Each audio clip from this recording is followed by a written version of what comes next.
नमस्कार दोस्तों, आप लोगों का हमारे चैनल लीगल एनालिसिस में बहुत बहुत स्वागत है। आज के इस वीडियो में बहुत ही इम्पोर्टेंट टॉपिक पे हम बात करने वाले हैं। ये सभी के लिए इम्पोर्टेंट है। अगर आप लॉ स्टूडेंट हैं तो भी आपके लिए इम्पोर्टेंट है, अगर आप लीगल फील्ड में हैं तो भी आपके लिए इम्पोर्टेंट है, या आप पुलिस डिपार्टमेंट में हैं तब भी आपके लिए इम्पोर्टेंट है, या आप आम नागरिक हैं तब भी आपके लिए इम्पोर्टेंट है। सभी तरीके से ये वीडियो आपके लिए बहुत इम्पोर्टेंट है। और यह क्वेश्चन सभी के माइंड में रहता है कि जो मैं बताने जा रहा हूँ कि पुलिस आपको कब गिरफ्तार कर सकती है। जनरली ये क्वेश्चन सभी के माइंड में रहता है कि आप कौन सा ऑफेंस करेंगे पुलिस आपको गिरफ्तार कर लेगी। तो इस टॉपिक पे हम इस वीडियो में इस बात को क्लियर करेंगे कि पुलिस आपको कब गिरफ्तार कर सकती है और कब गिरफ्तार नहीं कर सकती है।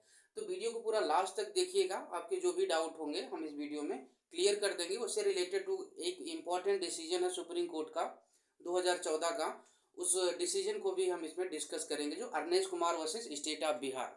ये 2014 का बहुत ही इंपॉर्टेंट गाइडलाइन है सुप्रीम कोर्ट के द्वारा, कि जो कि पुलिस को गिरफ्तार करने से पहले इस गाइडलाइन को माननी पड़ेगी। तो देखिए, पुलिस आपको गिरफ्तार करेगी या नहीं करेगी, ये डिपेंड करता है कि नेचर क्या है ऑफेंस का।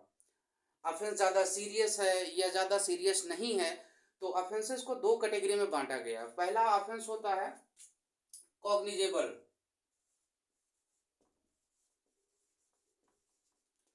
कॉग्निजेबल ऑफेंस होते हैं,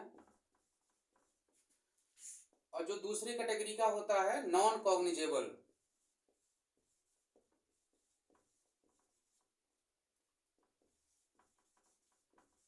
नॉन कॉग्निजेबल ऑफेंस। तो पुलिस आपको गिरफ्तार करेगी कि नहीं करेगी, इस पे डिपेंड करता है कि आपने ऑफेंस किस कैटेगरी का किया है। पहला ऑफेंस आपका होता है cognizable offence. Non cognizable offence में पुलिस आपको डायरेक्टली गिरफ्तार नहीं करेगी जब तक कि मजिस्ट्रेट, जो भी नियरेस्ट मजिस्ट्रेट होगा उस एरिया का, जब तक कि वो कोई ऑर्डर नहीं देता है या कोई डायरेक्शन नहीं देता है, कोई अरेस्ट वारंट नहीं इशू करता है, तो इस मैटर में आपको पुलिस कभी गिरफ्तार नहीं करेगी without the permission of the magistrate. Problem यहाँ आती कॉग्निजेबल ऑफेंस की। तो पहली बात हम ये आपको क्लियर कर दें कि कॉग्निजेबल और नॉन कॉग्निजेबल ऑफेंस कौन से होते हैं। इसको अगर आपको चेक करना है तो आप सीआरपीसी में पूरी लिस्ट दी हुई है, कॉग्निजेबल, नॉन कॉग्निजेबल, बैलेबल, नॉन बैलेबल, कहाँ पे ऑफेंस, किस कोर्ट में जो आपका जो मुकदमा चलेगा, सारी डिटेल वहाँ पे बताई गई है। पहले तो सीआरपीसी 1973 का चल रहा है, लेकिन इस समय आपका भारतीय नागरिक सुरक्षा संहिता 2023 का प्रोविजन लागू हो गया है। तो आप उसमें जा करके आप लिस्ट चेक कर सकते हैं कि कौन से ऑफेंस कॉग्निजेबल है और कौन से ऑफेंस नॉन कॉग्निजेबल है। तो कॉग्निजेबल ऑफेंस में पुलिस आपको गिरफ्तार कर सकती है without the prior permission of the magistrate, लेकिन उसके लिए भी उसको कुछ कंडीशन फॉलो करनी पड़ेगी। जैसे कॉग्निजेबल ऑफेंस जो होते हैं,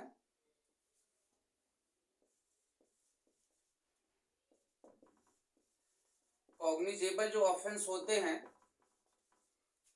ये आपका आप उसमें लिस्ट में आप चेक कर सकते हैं कौन कौन से ऑफेंस कॉग्निजेबल होते हैं।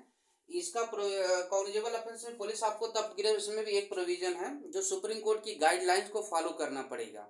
अगर पुलिस आपको इस मैटर में गिरफ्तार करना चाहती है, तो अगर सजा का प्रोविजन, जैसे जो भी ऑफेंस आपने किया है, अगर उस ऑफेंस का पनिशमेंट 7 साल से कम है, तो वहाँ पे पुलिस को जो मैनर फॉलो करना पड़ेगा वो सुप्रीम कोर्ट का डिसीजन है अरनेश कुमार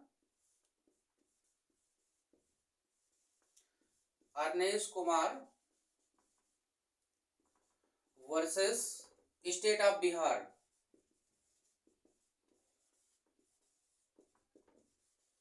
राइटिंग थोड़ा देख लीजिएगा आप लोग। ये 2014 का डिसीजन है, बहुत ही लैंडमार्क जजमेंट है, जहाँ पे ऑफेंस जो पनिशमेंट है, जो ऑफेंस आपने कमिट किया है, वहाँ पे अगर सजा का प्रोविजन 7 साल से नीचे है, तो it is a mandatory provision for the police department before the arresting of any accused. इसको फॉलो करना पड़ेगा। अगर पुलिस ऑफिसर ये फॉलो नहीं करता है तो उसके खिलाफ एक डिपार्टमेंटल इंक्वायरी भी बैठ सकती है, या उसके खिलाफ कंटेम्प्ट ऑफ कोर्ट का भी प्रोसीडिंग चल सकती है। तो इस केस को फैक्ट में आपको थोड़ा सा बता देता हूँ, बहुत बताएंगे तो वीडियो बहुत ही लंबी हो जाएगी। इसमें क्या था कि जो आईपीसी का सेक्शन 498 है क्रियोलिटी का, उसमें जो पनिशमेंट है ये वो मैक्सिमम 3 साल तक की है। अब बीएनएस में ये सेक्शन हो गया है, पहले जो आईपीसी में था सेक्शन,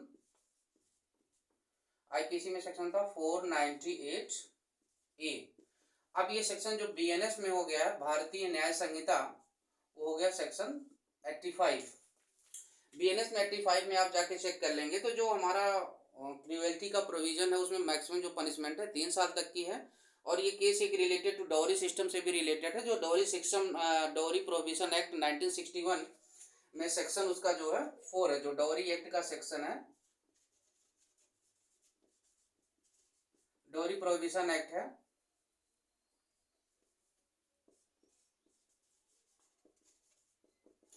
डॉरी प्रोविजन एक्ट 1961, इसका जो सेक्शन है 4,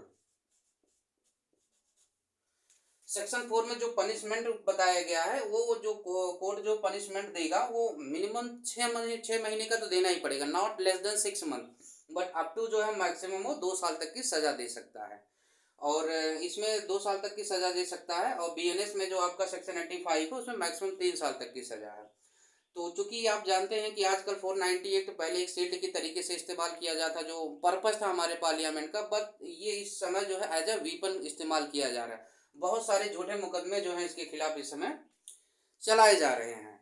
498 और डॉरी प्रोहिबिशन एक्ट के सेक्शन, जो भी डॉरी प्रोहिबिशन एक्ट का प्रोविजन है, तो इसमें अगर चूंकि यहाँ पे भी देखिए कॉग्निजेबल ऑफेंसेस हैं, सजा का प्रोविजन क्या, सजा ये कॉग्निजेबल ऑफेंस है और 7 साल से कम पनिशमेंट है। तो इस कंडीशन में पुलिस ऑफिसर गिरफ्तार कर सकता है, लेकिन उसको जो है सीआरपीसी का सेक्शन 441, जो सीआरपीसी का सेक्शन है, सीआरपीसी का जो सेक्शन है 41 का प्रोविजन है कि जहाँ पे भी जो पनिशमेंट जो है 7 साल से नीचे है वहाँ पे आप सीआरपीसी का सेक्शन 41 का प्रोविजन आपको फॉलो करना पड़ेगा, उसके बाद ही आप उसको अरेस्ट कर सकते हैं। उसमें भी 3 वर्ड हैं जो बहुत ही इंपॉर्टेंट है। एक है आपका पुलिस ऑफिसर कब गिरफ्तार करेगा जहाँ पे 7 साल से कम की सजा है, वहाँ पे पहला आपका जो वर्ड है रीजनेबल सस्पिशन, रीजनेबल सस्पिशन। दूसरा आपका वर्ड है रीजनेबल कंप्लेंट,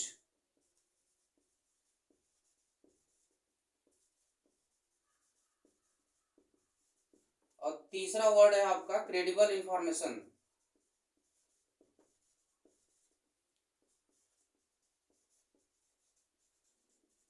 क्रेडिबल इंफॉर्मेशन जहां पे 7 साल से कम का प्रोविजन है और वो कॉग्निजेबल ऑफेंस है, उस कंडीशन में पुलिस ऑफिसर आपको तभी गिरफ्तार कर सकता है जब उसके पास कोई रीजनेबल सस्पिशन हो। ऐसे नहीं कि आपको उसके दिमाग में आया हाँ इसने ऑफेंस कमिट किया होगा आपको गिरफ्तार कर ले, कोई रीजनेबल ग्राउंड होना चाहिए, उसको लगे कि आपने ऑफेंस किया है और सजा का प्रोविजन 7 साल से कम है, तब पुलिस आपको गिरफ्तार कर सकता है। या तो आपके खिलाफ कोई रीजनेबल कंप्लेंट की गई हो जिसमें ये लग रहा हो कि आपने ये ऑफेंस को किया है। तीसरा है क्रेडिबल इंफॉर्मेशन, उसके पास एक पक्का सबूत हो कि आपने जो है क्रेडिबल मतलब ऑफेंस कमिट किया है, तब उस कंडीशन में आपको सेक्शन 40 के अनुसार वो बिना मजिस्ट्रेट के परमिशन के आपको गिरफ्तार कर सकता है। अदरवाइज जो कॉग्निजेबल ऑफेंसेस में भी सुप्रीम कोर्ट जो अरनेश कुमार की गाइडलाइन दी हुई है कि डायरेक्टली आप किसी जहाँ पे 7 साल से कम की सजा है डायरेक्टली किसी भी पर्सन को आप गिरफ्तार नहीं कर सकते। गिरफ्तार करते हैं तो आपके पास ये ग्राउंड होने चाहिए। इस ग्राउंड के साथ साथ आपको ये भी सुनिश्चित करना होगा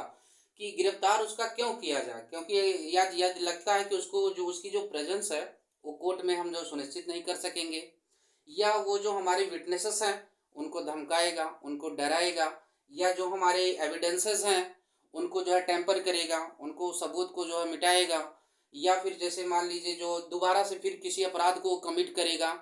मतलब ये तीनों ग्राउंड तो होने चाहिए उसके पास, रीजनेबल सस्पिशन होना चाहिए, रीजनेबल कंप्लेंट होना चाहिए, क्रेडिबल इंफॉर्मेशन, साथ ही साथ गिरफ्तार करने का अगर ये रीजन उपस्थित होते हैं कि जो अभी हमने बताया कि वो दोबारा ऑफेंस कमिट करेगा या एविडेंसेस को टेम्पर करेगा, ये सारे प्रोविजन जब साथ में होंगे वो पुलिस ऑफिसर को लगेगा कि इसकी जो प्रेजेंस हम कोर्ट में जो सुनिश्चित नहीं कर पाएंगे, ये भाग जाएगा, या जो है ये जो सेक्शन 41 सीआरपी 41A सीआरपीसी का जो सेक्शन 41A है 41A, गिरफ्तारी करने से पहले उसको एक नोटिस देना पड़ेगा। सीआरपीसी अगर आपके पास पुलिस की नोटिस आई है, आपने कोई ऑफेंस कमिट किया है या पुलिस ने कोई कंप्लेन या क्रेडिबल इन्फॉर्मेशन मिली है, तो पुलिस का सुप्रीम कोर्ट का जो अरनेश कुमार वसी स्टेट ऑफ बिहार 2014 की गाइडलाइन है, उसमें कहा गया है कि आप पहले एक 41 का एक नोटिस इशू करिए उस व्यक्ति को जिसने अपराध कमिट किया है। तो अगर 41A का पुलिस आपको नोटिस इशू करती है, अगर आप उस नोटिस को फॉलो नहीं करते हैं, जो आपको करना चाहिए, अगर पुलिस ऑफिसर आपको 41 का नोटिस देता है तो आप उस नोटिस को फॉलो करिए। आप थाने जाइए, जो भी प्रक्रिया है उसको समझिए, आपके खिलाफ कौन सी, क्योंकि नोटिस में ही बता दिया जाता है कि किस कारण आपको नोटिस भेजी गई है, उसका प्रोविजन आपको फॉलो करना पड़ेगा। नहीं करेंगे तो पुलिस आपके खिलाफ जो मजिस्ट्रेट के डायरेक्शन के अनुसार आपको गिरफ्तार कर सकती है। अगर पुलिस ने आपके खिलाफ कोई नोटिस इशू किया है तो आपकी ये ड्यूटी है कि आप उसको एज ए सिटीजन आप उसको फॉलो करिए। तो पुलिस क्या करेगी, आपको जहाँ 7 साल से कम की सजा है आपको नोटिस इशू करेगी, और नोटिस इशू करने के बाद भी अगर आप नहीं आते हैं और पुलिस को लगता है कि आप जो कोर्ट में नहीं उपस्थित होंगे, एविडेंसेस को टेम्पर करेंगे, बाकी जो सारी रीजन अभी हमने बताए हैं, तो उस कंडीशन में पुलिस आपको गिरफ्तार कर सकती है। बाकी जो सारे केसेस हैं 7 साल से ऊपर वाले, उसमें तो पुलिस आपको गिरफ्तार मतलब परमिशन जो मजिस्ट्रेट की इसमें जरूरी नहीं जहाँ कॉग्निजेबल ऑफेंस है, लेकिन अगर वो वहाँ पे गिरफ्तार कर सकती है, लेकिन उसको ये जो प्रोविजन है, reasonable suspicion, reasonable complaint, credible information, ये सारे ग्राउंड होने चाहिए। और प्लस कि आप उसकी जो है कोर्ट में प्रेजेंस उपस्थित नहीं कर सकते, वो दोबारा ऑफेंस को कमिट करेगा, एविडेंसेस को मिटाएगा, विटनेसेस को परेशान करेगा, इस तरीके के भी आपके पास रीजन होना चाहिए, तब जाकर के आप उसको, जहाँ 7 साल से नीचे की सजा है, आप किसी व्यक्ति को गिरफ्तार कर सकते हैं। ये हो गया। आप आज की वीडियो में इतना ही बात करते हैं। बाकी अगर आपका कोई क्वेश्चन हो वीडियो से रिलेटेड तो हमको बताइएगा, और डिस्क्रिप्शन में अपना व्हाट्सअप नंबर दे रहे हैं, अगर आपको कोई भी सजेशन हो या कोई भी प्रॉब्लम हो तो आप हमें व्हाट्सअप कर सकते हैं। और जहाँ तक हो सके वीडियो को शेयर करिए और अपने फ्रेंडों के साथ जो है शेयर करिए इसको, और वीडियो को लाइक करिए, सब्सक्राइब करिए, क्योंकि बिना आपके सपोर्ट के हमारा चैनल प्रोग्रेस नहीं कर सकता। तो आज के लिए दोस्तों इतना ही, मिलते हैं फिर अगली वीडियो में, तब तक के लिए नमस्कार।